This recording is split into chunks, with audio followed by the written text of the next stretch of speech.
host James, aka Doos Football. Joining me today is Toby, aka Tiki Taka Mate. Great. You doing well, yeah?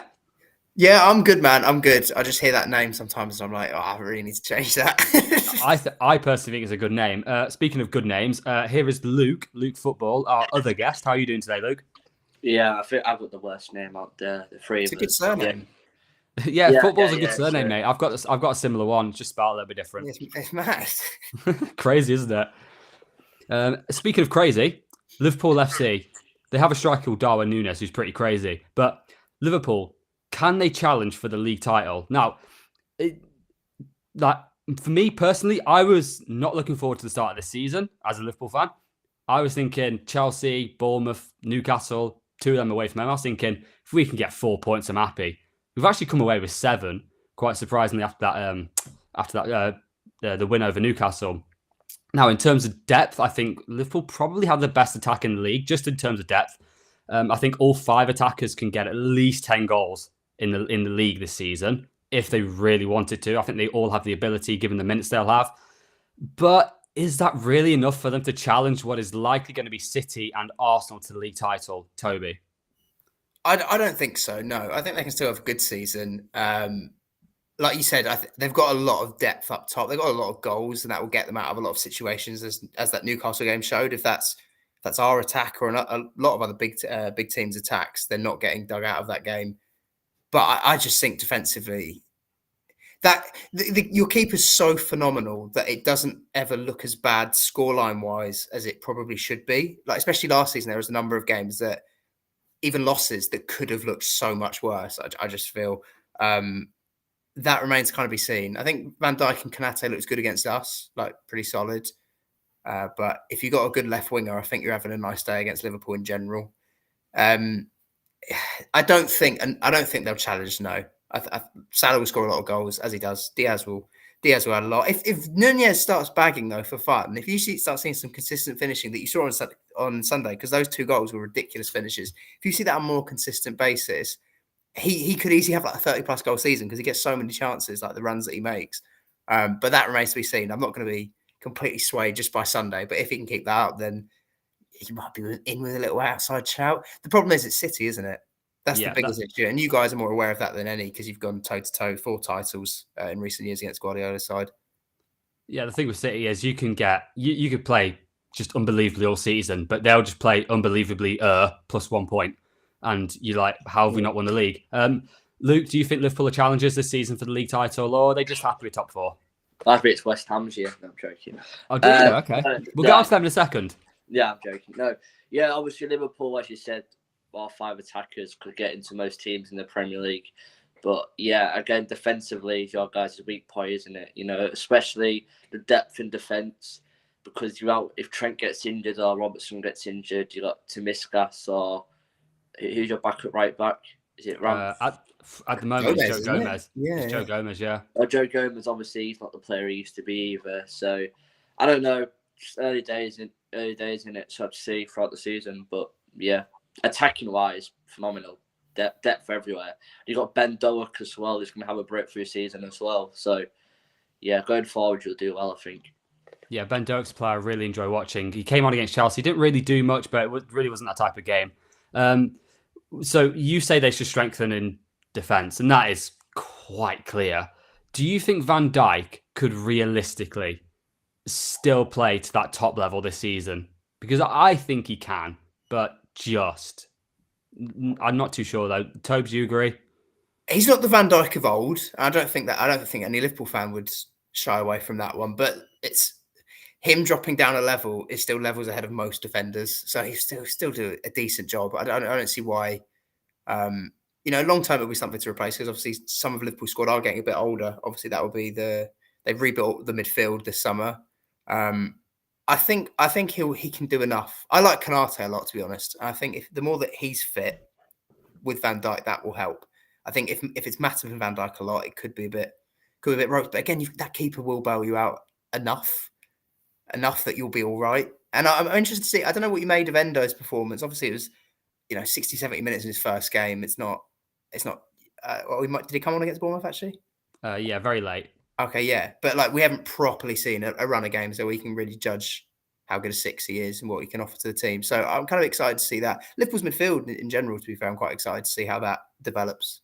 Yeah, Liverpool's midfield is a lot different to the previous seasons. Like over the years, it's been so workmanlike. Sure, you've had like Thiago, Naby Keita, but they have about one half leg between them. That's solid. You never get to see them play. Whereas Soboslai and McAllister, they're similar types of players, and they'll hopefully stay fit. I'm just trying to think. Luke, do you just think Van Dijk has that one more season left with Konate? Because the drop off, I think, from Konate and Van Dijk is so poor. Although they did play well against Newcastle, Matip and Gomez, they didn't really give Newcastle many chances in that game. I do worry about that drop off. Are you the same, Luke? Yeah, I mean, obviously, when Van Dijk first joined in that Champions League winning season, the league winning season, obviously miles ahead, the best defender in the world. But it comes with football, players will decline. Obviously, if is in his early 30s, Van Dijk. Early 30s, yeah. Yeah, he's still got a few years left, I think, to be a top level centre back. So, I think he will come back. I don't think we have seen the last of prime Van Dijk yet. That's just my opinion. Yeah, well, with Van Dijk, I always think he's a very standoff defender.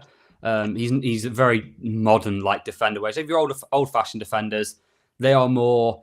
They will get tight and they will tackle. They'll put their body in line, whatever. Van Dijk's not a type of player, and I feel like you need Gallagher. Yeah, you need pace. You need that positional awareness, and once that pace goes, his positioning needs to improve a lot. Jack says Liverpool have the quality up top to go the distance. I'm not too sure. I hope so. But we'll leave Liverpool for now, and we'll go on to Chelsea. Just going to touch on that, James.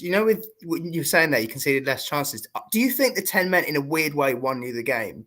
Because yes, I do. I think Newcastle they're like counter transition. Anyway, like you guys play a high line, particularly. Yeah, dude, I was so worried that once that went to 10 men, I was like, oh no, the floodgates are going to open. But Newcastle never really put the foot on the gas, did they? They kept pretty similar. They don't want the ball, man. They just want to counter and chill. No. And I think what Liverpool did quite well, they took Luis Diaz off, which at the time I thought, that's a bit weird, that is. But at the same time, when you're bringing on Joe Gomez, he's going to play centre-half.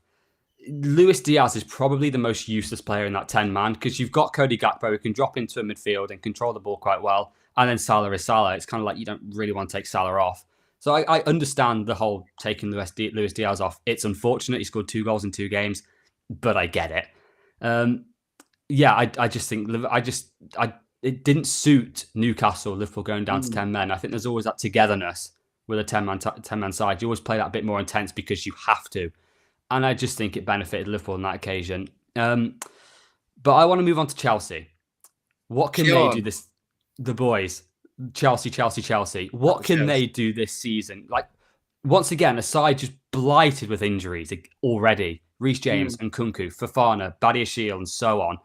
The start's been mixed, but things are definitely looking better this season. Luke, where do you think Chelsea can end up this season?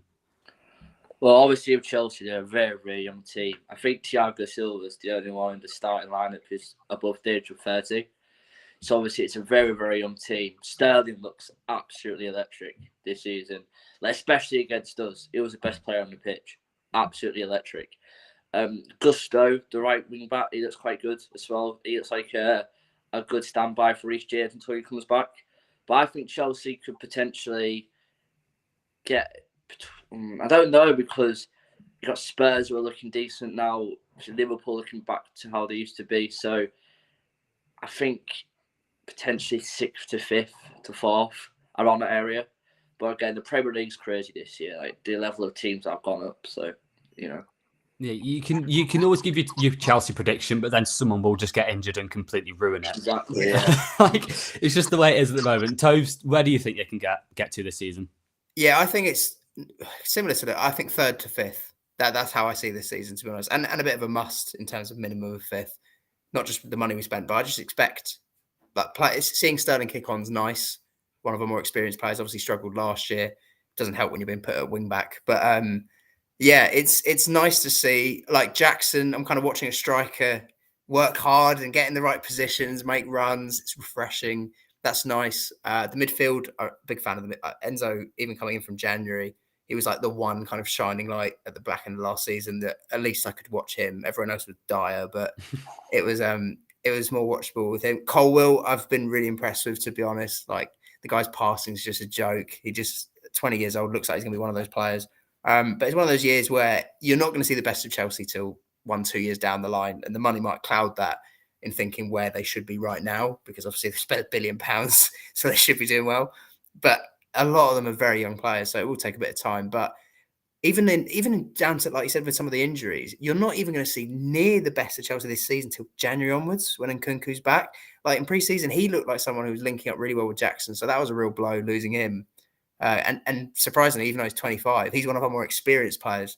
Like Luke touched on, Thiago Silva's the only one over 30. I think Sterling's 28, Chilwell's around maybe a year or two younger than that. Other than that, it's all 23 under. Like that, it's a young side. So I'm expecting, I think they can do third to fifth, especially with no Europe. Like I've seen the benefit of having that in that Conte year. It's just, it should be less injuries. We're getting injuries at the moment, but I think I know you guys have Europa on Thursdays, but Newcastle getting Champions League football, Arsenal getting Champions League football, United having Champions League football. You get those weird results. You know it as well as I do, James. Like that Saturday weird kickoff that you think you're going to win, it suddenly becomes a bit trickier when you picked up a little knock in the week, or you've had a long game, it's a bit of a tough game, it's a long flight, whatever it is. And the team that's just resting every week and preparing for the next one, you can build a bit of momentum there. Yeah, I'm looking forward to not having those 12:30 kickoffs on Saturday. Never back the 12:30 on Saturday. It's the worst thing in the world. It's horrendous. We lose like Bournemouth at home, away from home after beating United 7-0 and stuff like that. It's stupid. Yeah. It's horrendous. I hate it so much. And Thiago Silva is also the oldest player in the Premier League this season. Just on Nicholas Jackson, I've only seen that one game from Liverpool. I'll be honest. Mm-hmm.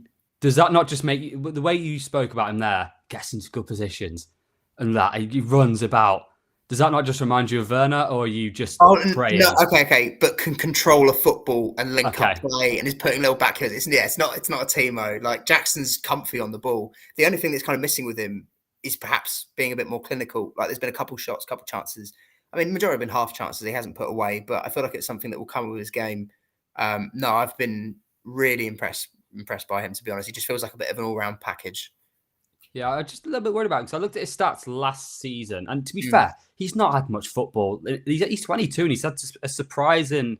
Is he 22? I believe he is. Yeah, he's had a very small amount of football in his career. When you consider like Mbappe's probably played like 200 odd games by that point and stuff like that. Jackson last season, I think he scored 12 goals in 25 league games, which sounds really good, but until you realise that I think 10 of them came in April and May. Yeah, you look at, then you look at the 9 and 12, and then it looks good. So. Exactly, you can look at it both ways. It's like that's either really good, or is that just a purple patch? You know, it's one of those. But I think it's really. I think Chelsea. I mean, the Premier League as a whole is so interesting this season. You think Man United kick on, but then you just look at their defense, their potential defense, like Cucurella and just some very all right players. You know, like, well, where can they go? Will Rashford just score the 30 goals next season? I don't know. The Premier League's just crazy. A lot of unpredictable teams. Yeah, there really are. I mean, the squads are just getting bigger and bigger, and sure, you'll probably get City running away the league. Arsenal don't look as great at the moment. It's all to play for besides first place. Toby, I've got some questions for you. Would you like to answer them? Sure. Yeah, sure. Can I say no? Yeah, mate, you'll be all right. You'll be all right. No. You know how I like my quizzes. I'm not doing these questions. We'll just go straight into it. Question 1. Which footballers won the Premier League with both Man City and Leicester? Mahrez. Who was the first striker to score 100 Premier League goals for 2 different clubs? Ooh. Shearer. Who was the first goalkeeper to score in an FA Cup tie? If you get this, fair play.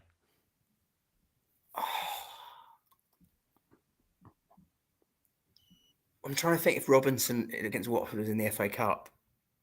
I think Friedel against Charlton was the league. I'll go with Robinson. But what is Newcastle United's mascot called? Balls in your mouth. Chef's chocolate salty balls. And finally, at which club did Frank Lampard start his professional career? West Ham. West Ham, mate. You got 3 out of 5. Obviously, you got the first 2 right. You got the last one right. Who's the first goalkeeper? Are you telling me it wasn't balls in your mouth? Surprisingly not. No. It also wasn't Jason Tyndall, who I thought I was going to go for. But who was the first goalkeeper scoring an FA Cup tie? Alan Cooling in 1977. I have never heard of him. I should have got that. I have never heard of him. Cooling. Never in my life. Even I have never heard of this guy. And what is Newcastle's mascot called? Monty Magpie. Obviously. I mean, how can I not? Yeah, I think Jason Tyndall was a better shout from you, to be honest. Anyway, West Ham United. Let's move to East London. West Ham United, the Irons. First of all, are they just gonna? Are they are they the most massive club in London? I think so, personally. Yes, they are. Yes. Another question is: are West Ham better without Declan Rice? It's an interesting question because West Ham have 7 points out of 9, brilliant victories over Chelsea and Brighton. Games where they rode their luck, in my opinion, but got wins regardless. Luke, do you think you're better without Rice? Rice obviously was the massive point for us past 3 or 4 years being our best player. But I am surprised at the signings we have got in. I did not expect to get Ward-Prowse or Kudus or Alvarez. I thought we were going to go for like Gallagher or McTominay or Maguire. Just like, no offense to them, but more like boring players. You thought you were going to go for more Moyes signings. Yeah. I get it. Yeah, I think we spent the money incredibly well. Did we play better without Rice? I think it's too early to say yet. Obviously, we're 3 games in. But if you had told me we'll get 7 points from Bournemouth, Chelsea, and Brighton, I would be very, very surprised. I thought we were going to end up on 0 points out of 3 games. I'm not seeing us go 3-0 up against top of the league Brighton. What is going on? Like, ridiculous. They has I think we had 19% possession, which, sit back, let Brighton have the ball. We hit them on a counter attack. Jared Bowen, by the way, what a goal that was. Unbelievable goal. So, yeah, I'm looking forward to this season. That's what I have to say about that. Toby, not only am I going to ask you, are West Ham better without Rice? The way they're playing, it's very much, especially against Brighton, it's very much give Brighton all the ball and we'll just hit them on a counter-attack. It was similar to Chelsea, especially in that first half. Is that really sustainable for what West Ham are probably looking for, which I would say is your Conference League again, or even Europa League? Yeah, I mean, they've got Europa League football, so they'll be competing in that. Probably want to try and rewrite that. Was it Frankfurt? Yes. Yeah, in 2022. So they might want a bit of a run there. Are they better without Rice? Like Luke said, we have to see over time. Are Arsenal worse with Rice? These are all questions that we need to be looking at. Are they worse with Havertz? Yeah, I think they are. But, we don't need multiple games for that one. No, but yeah, I think it's funny you said that in terms of those signings being a bit more boring, or perhaps like these ones being less Moyes ball. I think in my predictions, I said I think West Ham will be all right because there's a lot of people fearing the worst of West Ham's season this season. I think Ward-Prowse is like the perfect Moyes signing in terms of set pieces, and you've got Aguerd, Zuma, and Maguire. I think made sense as well. Like that's so Moyes ball. This is Joseph Yobo heritage. This is Lescott 07-08 vibes. Getting on the end of those corners. I thought it made a lot of sense to me. Some of their business. I'm looking forward to seeing Kudus there. I feel like that's a bit more of an interesting one. Because the more interesting players is where I think Moyes tends to struggle with a bit more. Like Skamaka, he just saw as you're tall, you are a target man, and he's not. That's not his game. Whereas Antonio is that battering ram, and he's looked a lot more himself, hasn't he? At the start of the season, he's been really good. But yeah, Alvarez is an interesting one. I just think they seem to have spent the money fairly wisely. Obviously, time will tell with that, but they've done good business. They've done well. I mean, they did well against us because we were very on top that first half, and then just ended up getting the win. Can I just say as well, Mikel Antonio scored some unbelievable goals this season already. But Kudus and Alvarez, I just find interesting because these are 2 players that they're not going from a similar system to another to that same system. They are going from Ajax, that they kind of learn that total football way. All the ball. On the We're going to ground. play through everyone. To Moyes' ball in the Premier League. These guys are not going to have the ball very often, and I think Edson Alvarez off the ball is going to have to work a lot harder than what he normally has done, and Kudus is going to have the ball a lot less than what he has done. I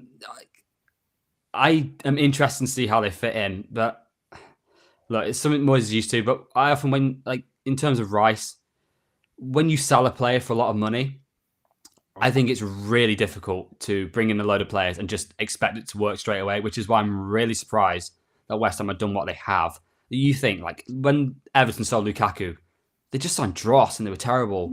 Suarez, Liverpool, Bale with Spurs.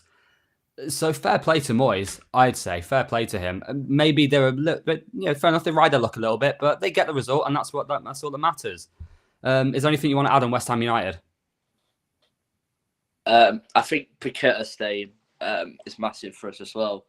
Obviously, when City come knocking, it's hard to turn them down, but he stayed professional and he's staying with us. Paqueta, he's really important to us, not creatively, but his defensive work as well is really important to us.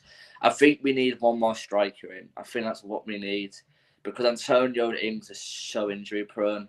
I think Ings is linked with Everton, which I don't agree with him leaving, personally. I think, especially being Europa again, we need that second striker. We can't rely on Antonio up front.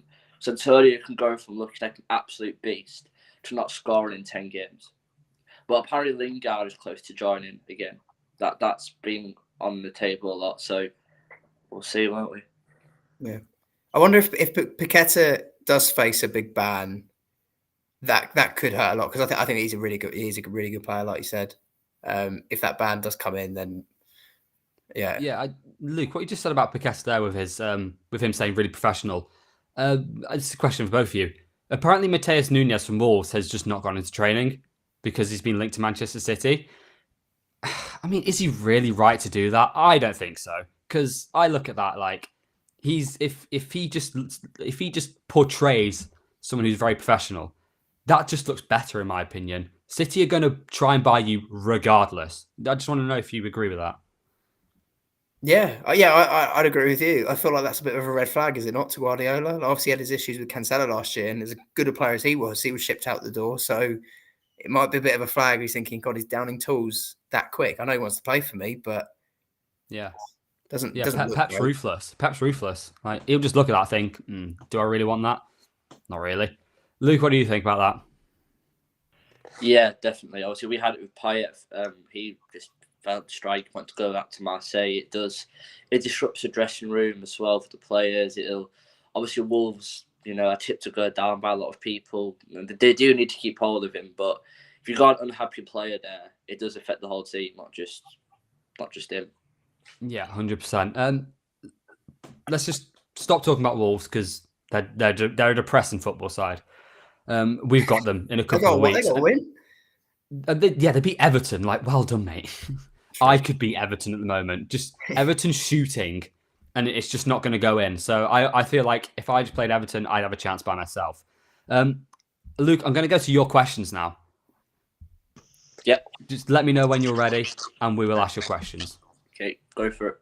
Cool. Brazilian legend Romario played 5 seasons for which Dutch club before moving to Barcelona? Bit out of my time, that. Ajax, I want to say. Which player holds the record for most Premier League appearances? Gareth Barry. Oh, is it Donny Milner overtaking? No, Gareth Barry, yeah. What is Juventus' nickname? The old lady. Who were the first team to win the European Cup in 1956? Benfica. And final question, who scored the first ever Premier League goal? I know Toby knows this one. Brian Dean. That's 3 out of 5. So you boys drew. To get wrong. The ones you got wrong was Brazil legend Romario played for PSV Eindhoven. And who were the first team to win the European Cup in 56? Come on, Luke. Sorry, 1 sec. My dog's shouting at me. Who was it? No worries. Come on, Luke, man. Real Madrid. Who's it always? Yeah, that's quite obvious answer, that. It's always Real Madrid. Benfica actually were the next team to win it, like 5 years later after Real Madrid won 5 in a row, whatever it was. Yeah, I remember it being quite early on. So. Yeah. Anyway, I'm going to head us over now to top 5 goals of the week, favourite goals of the week. Luke, have there been any goals that you've seen this week that make you think, whoa? Obviously, Bowen's goal, but I was very impressed with Kevin Shade. Kevin Schade. Schade, sorry, yeah, from Brentford. The goal against, who they play? Crystal Palace, that was it. Where he cut in from the left, went past a few players and put it top right. I'm saying we do credit Brighton for their scouting system, but Brentford as well. Got Tony in, Wissam, Buemo, and now this guy. You know what I mean? So it's a great goal, I think. Any other goals for you, Luke? I think Paulinho was quite a decent finish on the half volley against Arsenal. And I think Sterling against Luton was great. Yeah, that's the goal, isn't it? Yeah, Toes, what goals made you go wow this weekend? Sterling, obviously, for bias reasons. He was dribbling past traffic cones, but It's still a good goal, man. It's still a good goal, yeah. I actually, in a way, preferred Jackson's goal. Enzo's sort of doing keepy uppies because you can against them. And then putting that ball in behind. Lovely cross from Sterling.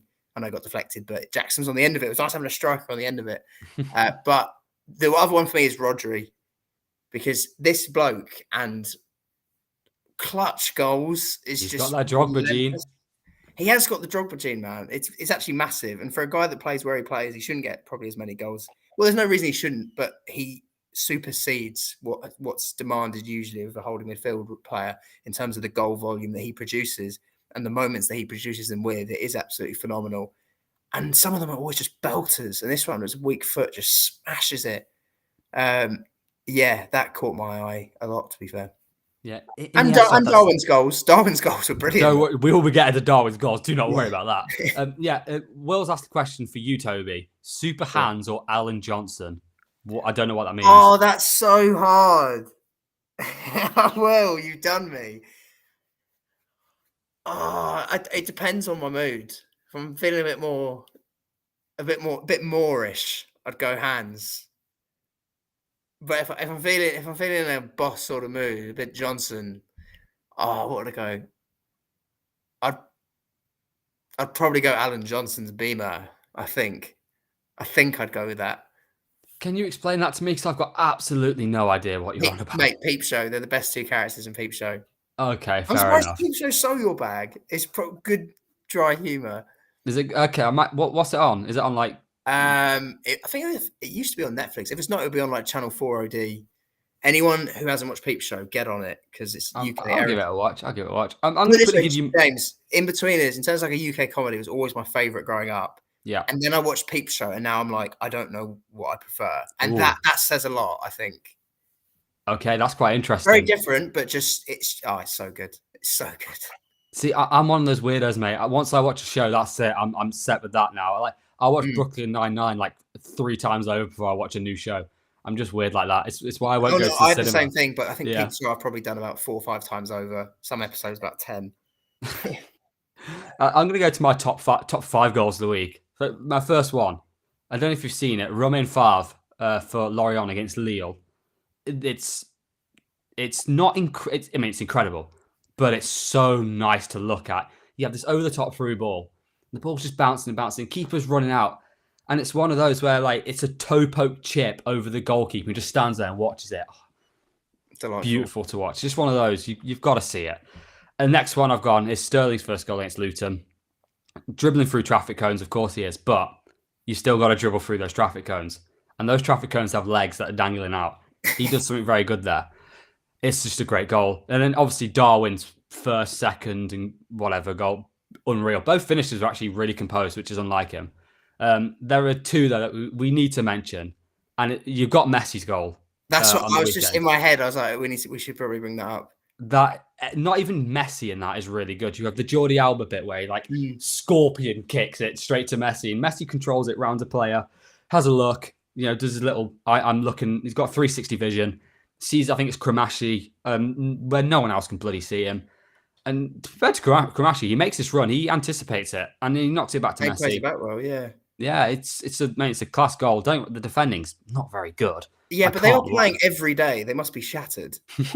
It does Dude, feel like that, every doesn't it? day, every other day, I see a Ronaldo goal or a Messi goal. Yeah, It's so literally. weird. But there's one, and I'm amazed no one said this. It's Ryan Hedges for Blackburn Rovers against Watford this weekend. Oh, yeah, I did. I did see that. That's Yeah, so he gets the ball. I think it's a loose ball, and he takes like 2 keepy ups, lets it bounce for a couple, and then just leathers it near post through the He goalkeeper. does. And the keeper, it was a bit like, when Nani scored that goal against Arsenal, where Almunia Yeah. just pushed it in because he's like, this is a great goal. I've got to let it happen. It was the same vibe. The keeper's near post and he goes, do you know what? This is a good goal. Let's just leave it. I love when a keeper does that, you got a lot of, that's where my respect for keeper goes up. Keepers go up. Goes up. Can't speak English. Yeah, it's like some of those, when like there's a great free kick and a keeper just stands there. It's like, I'm just gonna let this go. Like, I'm just gonna watch that one. I'm gonna admire it. Makes it look better as well, in my opinion. Agreed, man. Agreed. Toby, have you got any questions for me? I think you do. I do have some questions for you, James. Okay. Sorry, I love going so formal. Right, number one, and you'll answer them in like 2 seconds, or they're wrong. You got a time limit on yours because I know your level of knowledge. Oh dear. Jaap Stam is the manager of which English club? Reading? Correct. Oh wait, I'm not supposed to spoiler alert. It doesn't matter. Okay. Which club set the record for most goals scored in an away match in the Premier League? I'm not. You know what? I've been given the question to make it easier for you, and I've made it hard for you. I'm not giving you the game. Most away goals in one game in the Premier League ever. It's got to be Leicester Southampton. He doesn't even need the full questions. This is the fact that I had faith in you. I knew you'd get that. Right. What is the Dutch Super Cup also known as? Oh, it's not the. Is it the? No, it's not. I was going to say the KN Valbe Becker. I'm going to go with that, but I know it's not. You can tell from my smirk that you are wrong. Yeah. All right. How many teams originally competed in the Premier League? 22. Correct. Which nation won the UEFA Euro 1992, despite not initially qualifying? That would be Denmark. Luke, he's beaten us. He's beaten us. It was the Johan Cruyff Shield. Oh, no. Idiot. Okay, Did you know that one? That's annoying. That is annoying. Fair. But yeah, the Denmark, as soon as it was 92, I was like, I wish it was. Although you know all of these. I don't. Yeah, you could have said like which team with a red shirt won the Euros in the 90s. I would have just got that. Like, yeah, sound. Yeah, when the pass back rule got abused. Yeah, well done, James. I hope you enjoy the money. Thank you. I get that reference. I get it. Don't worry. Nice. You're gonna go from the questions now because I've won. I'm not gonna go about it. I did win, by the way, boys. We're gonna go to Premier League officiating. No, there are 2 standout moments on that Liverpool Newcastle game, and I'm gonna say right now, Van Dijk, clear red card in my opinion. However, I don't think Trent deserved a red card, personally. Now here's why. I agree, and you know how much I'd slag him off. But I don't know if we have the same reasoning for this. So okay. I think the first one where he throws the ball, don't get me wrong, it's silly, it's petty, but it's in the rules. I think that's a yellow card from the rules. However, it's the second one where he, like 2 minutes later with Anthony Gordon. First of all, I don't think, just as a separate foul, I don't think that's enough to give a yellow. But what I think saves him is the fact when Anthony Gordon kicks the ball forward, it's going straight to Wataru Endo. Anthony Gordon is not getting the ball. In my opinion, there is no counter-attack being stopped because Anthony Gordon's not getting the ball. That's just my thing. I don't think that's the second yellow card, personally. I know everyone's crying about it. But I think I know the reasoning why you don't think it's the second yellow, Tobe, so go for it. Yeah, and I'll counteract what I think the second one probably is. So the first one, Gordon's being a little shite bag and shoved him. And then he's not even really thrown it away. I don't think that if he goes and chucks the ball, I thought it was harsh. I thought it was very harsh, especially because it was unjust. Like he'd been shot. I think he throws it back onto the pitch. Yeah. And it wasn't even the direction wasn't miles away from where they were going to be taking it. So I thought that was harsh. I thought what probably got him off a little bit was the fact it was early doors. 100%. The second yellow. I thought it did stop a counter, but not in terms I agree the touch was heavy, but I think this is Gordon's game. This is his bread and butter. He is a little weasel, a little rat. He is that kind of player that's looking to get a player sent off, and it's smart. There's nothing wrong with that. I've time for the dark arts. Oh, yeah, And 100%. 100%. Gordon is one of those kind of players that in throughout his career he'll get a lot of right backs sent off, I'm sure, or give him a torrid time. And I think it's before the red card he really was. But I think he takes that heavy touch, anticipating the contact. Like, he doesn't even care what the touch is. He knows Trent's coming in, and he's like, I'm going down, I'm going to get him sent off, or try and get him sent off. So I feel like he could have had a counter if he wanted one, but he wanted the red card. Yeah, I agree. Luke, do you think Trent should have got sent off? No, I agree with you guys. It was very early on. It was in the first 10 minutes, wasn't it? So, yeah, as I say, I can't stand Anthony Gordon, by the way. He's one of the players I absolutely despise in the Premier League. But, yeah, as you say, he's good at what he does. He does draw people fouls. So, yeah, definitely not sending off, in my opinion. I like the it's too early, don't send him off. Because I don't. It's like when Mane elbowed Azpilicueta. I was like, I think there are some instances, for like a soppy little second yellow, like, no. But I get it if it's like violent. So, yeah, fair enough, send them off because you can't be doing that. Yeah. I just think it will just ruin the game if it's so early. Like that Liverpool-Newcastle game was cooking. It was cooking. And all of a sudden, it was cooking, but I think if it stays 11v11, I think they probably would have got a result. Because I just think, yeah, that's what I think it did you guys a favour in the end. Yeah, speaking of that red card, we're all in agreement, right? That's a red card. Yeah, leg goes through him and Isak's through on goal. I didn't really get Kara's. I get Kara's emotion. Sorry, I completely understood that side of things when he was justifying it and saying you don't know if Isak's going to take a good touch. It's like, well, in that case, like no goal scoring opportunities can be given because what if they take a bad touch? Like it was. Yeah. I thought he was fairly through. He might not have scored. We know Alisson, but still goals for an opportunity. Will said that's Gordon's power move. Loves that knock it. Loves that knock it past the player and take a soft dive. Welcome to Anthony Gordon. Was there anything else with the Premier League officiating this week that? Well, we had Mike Dean admitting to open corruption. Yes, we were literally just saying, straight up. Do you know what I couldn't understand about the whole thing? Because we have an Anthony Taylor, not agenda. It's just factual, to be honest. It's far too regular occurrence for it to be coincidence at this point. And in that game, he had a shocker. Prior to that, the first goal shouldn't have got given anyway.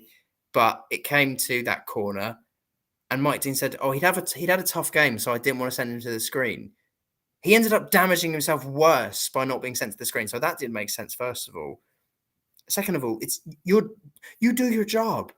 Like you have a decision to make. Someone's hair's been yanked out. It's the most obvious thing in the world. And your idea is you're protecting your mate, like I said, which didn't make any sense because you're actually damaging him or damaging you as a collective as well as referees by not sending to the screen. But it basically opens up a whole different can of worms in terms of, well, how many other times have they done that? Have they not? And do referees feel embarrassed by going to the screen? Is this something that's commonly shared amongst referees that they don't want to be sent to the screen because it feels like they're being undermined or whatever it is, or they're not being trusted with their sight?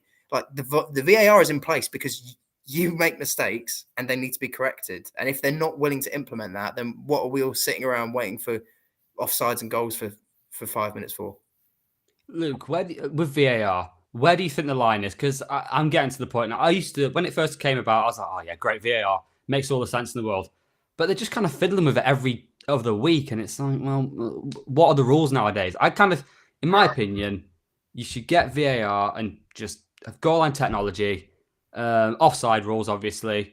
And if it's a really bad decision, go to VAR. But that's right, mate. Luke, are you happy with VAR right now or not? So inconsistent, honestly. That's the thing that all the pundits barren about, the consistency. I think they need the right men in the VAR room because all we can know is a bunch of Sunday League referees in there. Honestly, the standard of officiating is absolutely terrible. It is. And I do think that VAR needs to be done properly if it's going to be done. So I think. Yeah, I kind of agree. Fitzy just said, he's my mate. Most Mighty Dean line ever. Yeah, pretty much. Yeah, pretty much. He's my mate was a great excuse. I'm not too sure on that, Dan, but I'm sure Mike Dean agrees with you there. Additional time as well. We've seen it this season now. They're getting very extreme with additional time. It's the battle time wasting. Do you like it or do you not like it? I don't really like it. I think it favours, in general, it favours bigger teams. And as much as that should help us, I'd like to think. Maybe not last season. We could have done with some more time wasting. But yeah, I don't see why it has to be an element removed from the game. I feel like they're trying to not overcomplicate as such, because it's not something hard to get your head around. But even down to like that new penalty rule with keepers can't. How Martinez was in the World Cup in terms of antagonising and winding up. It's part of the game. I like the dark arts. I love Simeone. I love watching Atletico Madrid. I know a lot of people don't and find them boring, but I like that aspect of things because football's played a number of ways. And if you can get a little psychological edge or a little thing that might be time wasting, taking a little bit longer on a goal kick, it's just part and parcel of football. And yeah, it sounds quite you're a dad, but I'm pretty anti-VAR as well. Like I don't. It's implemented well in like Europe and the World Cup in general, but I don't think English officials are good enough to implement it properly. So they might as well just get it wrong, and we can all celebrate goals properly again. And yeah, goal line technology was a good one because that's factual. It's factual. There's nothing to debate. Yeah. Yeah, unless it's Aston Villa versus Bournemouth. Yeah, true. Never forget. Mike Dean has been accused of being a Spurs fan, though. Remember that little skip jump celebration after he let play go ahead of Spurs scored versus Villa. Mike Dean's a Mike Dean fan, though. I think he is. He's a big Mike Dean fan. Howard Webb as well. The amount of pictures I had saved on my old phone of Howard Webb Man United pits celebrating with Man United after goal, something like that. Mate, he absolutely brutal. Like he ruined my childhood with Fergie. Just no, not for me. Luke, do you like this new additional time thing, or you're not a fan of it? I agree with what Toby said, to be honest, about the psychological advantage of time wasting. I do think it's been around for the game for years, so I don't think there's necessarily a reason to change it. I think just keep how it is because it's been there for ages. Just why change it now. Yeah, fair enough. I think that's all we have time for today. Thanks for watching, boys. Cheers. Thanks for being here. As the winner of the quiz, 4 out of 5. I'm still annoyed I didn't get 5. I'm James Dewsbury at Dews Football. Ryan Babel tweet was tears. That was incredible. I agree with Howard Webb. He actually tweeted about that a few days ago. Thank you, boys, for watching. Thank you, boys, for being here. Thank you, everyone, for commenting. Quiz win, James. Thank you very much. Find me on Twitter at Dews Football, DEWSFUTBOL. And on TikTok. And TikTok, yeah. And Instagram. I'm now verified. All digital platforms, bruv. I totally didn't pay for my verification on Instagram. See you boys later. Thank you guys for watching.